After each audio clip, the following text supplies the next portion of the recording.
Hola a todos, sean bienvenidos y bienvenidas a Topos Uranos, el mejor canal de la galaxia, el universo y todo lo demás para aprender cosas.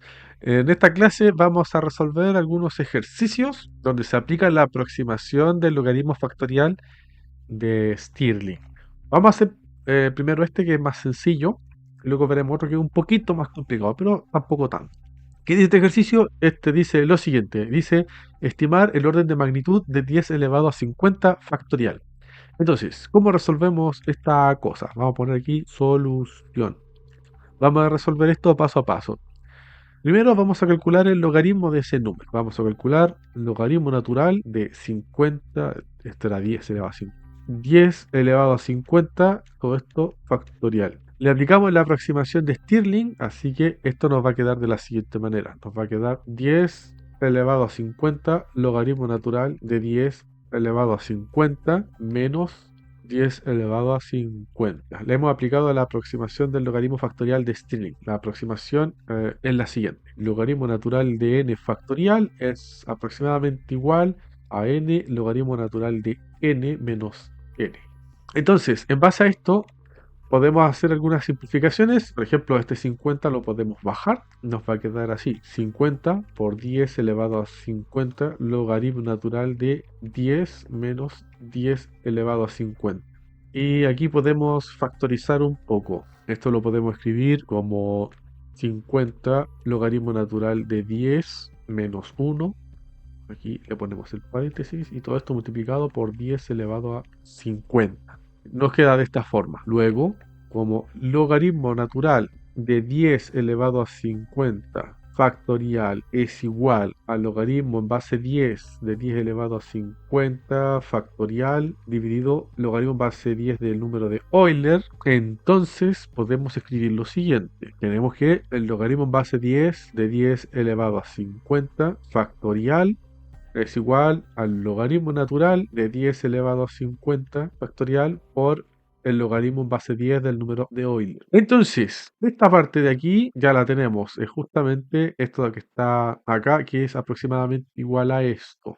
Así que aquí podemos decir que esto es aproximadamente igual a logaritmo en base 10 del número de Euler por esa cosa que está ahí arriba. Lo vamos a copiar tal cual. 50 logaritmo natural de 10 menos 1 por 10 elevado a 50. Finalmente, si tomamos acá exponencial de base 10, entonces vamos a tener que 10 elevado a 50 factorial es aproximadamente igual a 10 elevado al logaritmo en base 10 del número de Euler multiplicado por 50 logaritmo natural de 10 menos 1.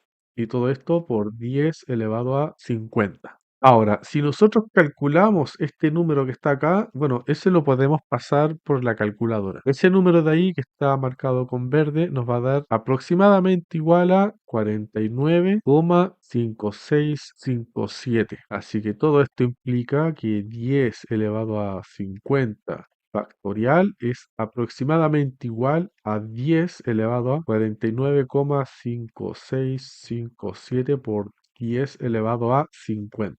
Esta cosa que tenemos aquí, esta cosa es lo que llamamos orden de magnitud. En este caso, eso refleja el número de dígitos que vamos a tener que necesitar para poder escribir ese número. Bueno, es una cosa prácticamente irrealizable. Ese número jamás lo vamos a poder calcular, pero al menos podemos hacernos una idea de cuántos dígitos vamos a necesitar para poder escribirlo. Ya, pasemos al siguiente ejercicio. Este es un poco más complicado, pero también es más divertido. Dice más o menos así. Una casa promedio tiene aproximadamente 12 interruptores de luz que pueden estar encendidos o apagados. En promedio, cada casa alberga 4 personas. Si una ciudad tiene 5 millones de habitantes, ¿de cuántas formas posibles pueden estar encendidas o apagadas? ¿Cuánto escribe aquí?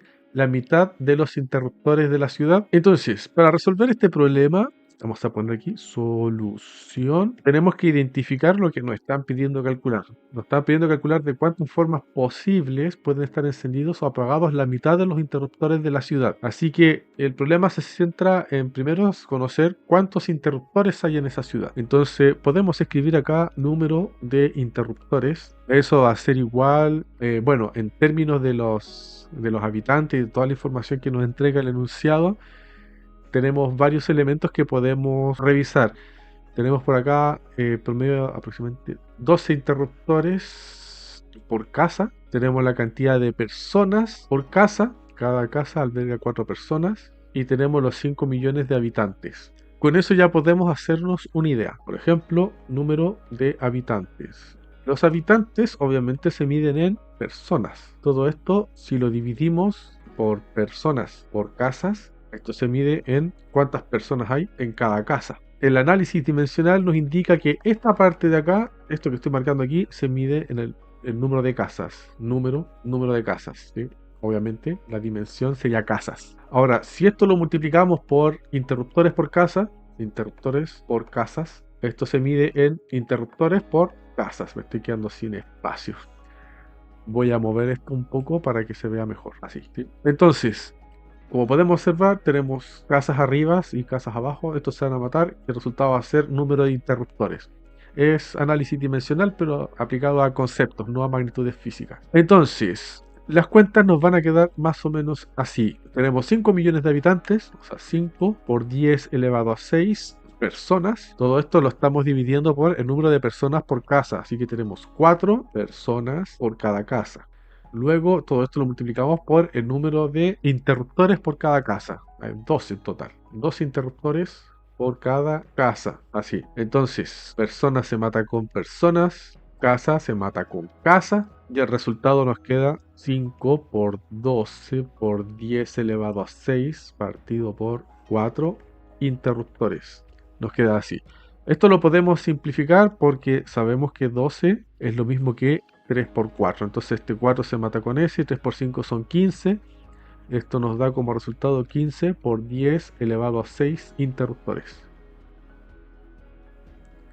Bien, ¿qué procede ahora? Ya sabemos exactamente cuántos interruptores hay. Y estos interruptores pueden estar encendidos o apagados. Vamos a hacer un esquema aquí, un esquema pequeñito. Supongamos que tenemos 1, 2, 3, 4, 5, 6, 7, 8, 9 para hacernos una idea. Estos interruptores pueden estar encendidos o apagados. Vamos a hacer una manchita para... Si está encendido, nosotros podemos rellenarlo, ¿no es cierto? Si está apagado, está sin rellenar. Entonces, imagínate que tenemos 1, 2, 3, 4 interruptores encendidos. 1, 2, 3, 4, 5 apagados. Queremos saber de cuántas formas posibles puede ocurrir esto.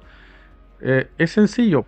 Aquí tenemos una manera y aquí tenemos otra manera, ¿no es cierto? Los podemos combinar. En este caso, si queremos conocer el número de formas posibles en que estos interruptores se pueden combinar, ¿cómo lo podemos hacer? Contamos el número total, que son 9 interruptores combinados en grupos de 1, 2, 3 y 4.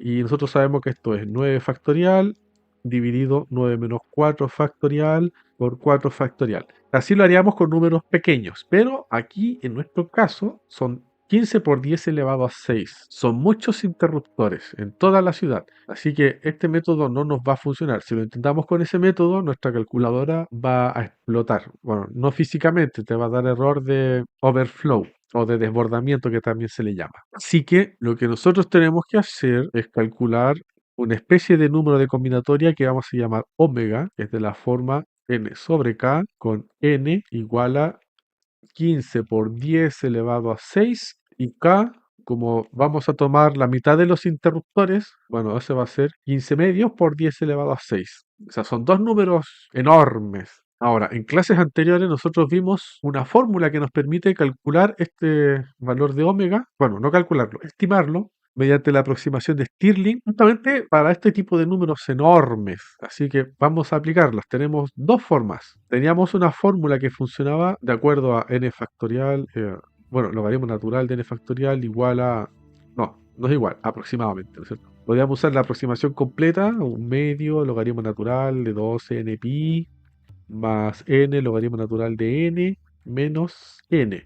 O podríamos usar la versión más simplificada, que es aproximadamente igual a solamente esa parte, n logaritmo natural de n menos n. Dependiendo de cuál de las dos utilicemos, podemos obtener lo siguiente. A ver, voy a ponerle acá x y xx, ¿cierto?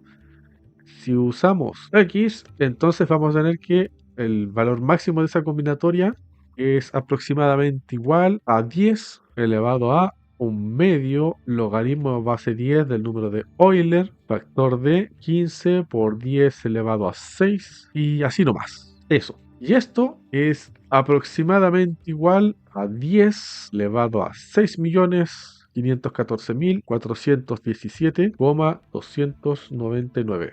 Aquí cometí un pequeño error. No es con la primera, esta es con la segunda aproximación. Esta es la sencilla.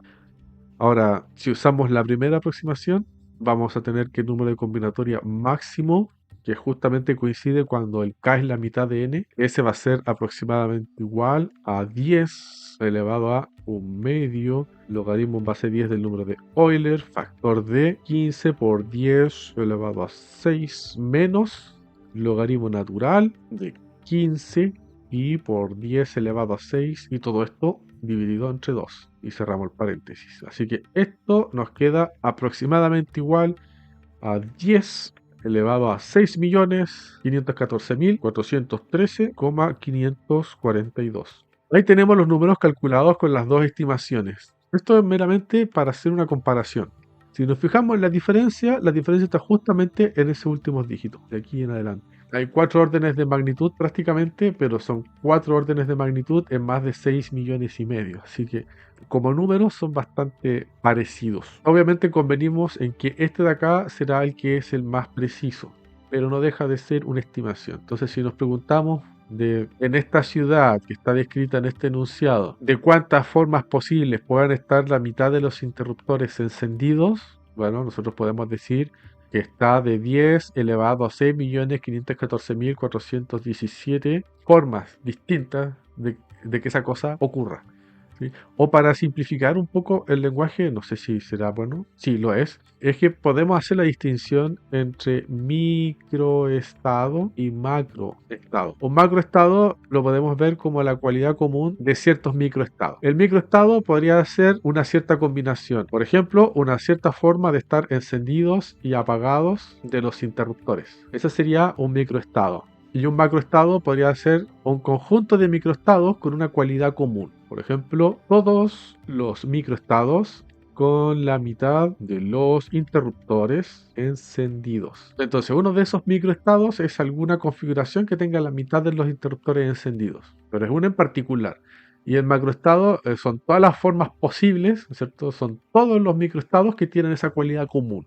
Son cada una de las fotografías en que están la mitad de los interruptores encendidos. La fotografía de la ciudad, por decirlo así. Bien, vamos a dejar esta clase hasta aquí por ahora, antes de que se me haga muy larga. Si esto te ha ayudado a entender algo nuevo, si no tienes dudas o lo que sea, bueno, si tienes dudas, tú me las dejas en la caja de comentarios. Cualquier consulta la puedes dejar ahí y apenas la vea, resolveré tus dudas. Eso, muchachos y muchachas. Quedamos hasta aquí por ahora. Adiós. Chao, chao.